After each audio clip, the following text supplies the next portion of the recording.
Hello guys, আসসালামু আলাইকুম। আপনারা সকলে কেমন আছেন? আশা করি আপনারা সকলেই ভালো আছেন।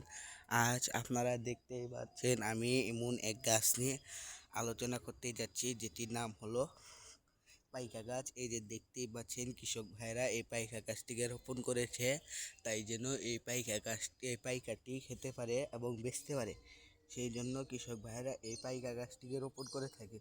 এই যে দেখতেই পাচ্ছেন কত সুন্দর পাইকা গাছটিকে দেখা যাচ্ছে, এই যে কত সুন্দর পাইকা ধরেছে।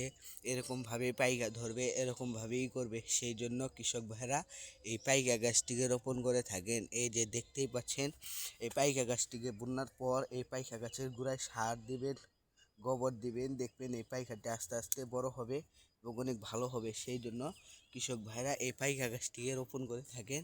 এই যে দেখতেই পাচ্ছেন কত সুন্দর পাইকা গাছটি দেখা যাচ্ছে।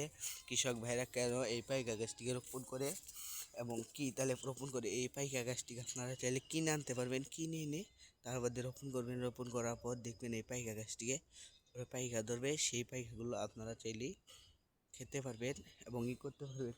সেই পাইকার বিচিগুলো আপনারা চাইলে বেচতেও পারবেন এবং আপনারা চাইলে এই পাইকারটি আপনারা রোপণ করতে পারবেন। এই পাইকারটি আপনারা বাজার থেকে কিনে এনে তার বাদে রোপণ করবেন, দেখবেন এই পাইকারটি অনেক ভালো ফলন হবে। সেই জন্য কৃষক ভাইরা এই পাইকা গাছটিকে রোপণ করে থাকে। এই যে দেখতেই পাচ্ছেন কত বড় বড় পাইকারটি ধরেছে।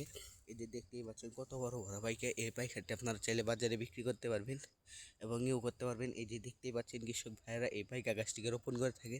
আপনাদের যদি এই ভিডিওটি ভালো লেগে থাকে অবশ্যই অবশ্যই সাবস্ক্রাইব করে যাবেন। আপনারা সকলেই ভালো থাকবেন। আসসালামু আলাইকুম।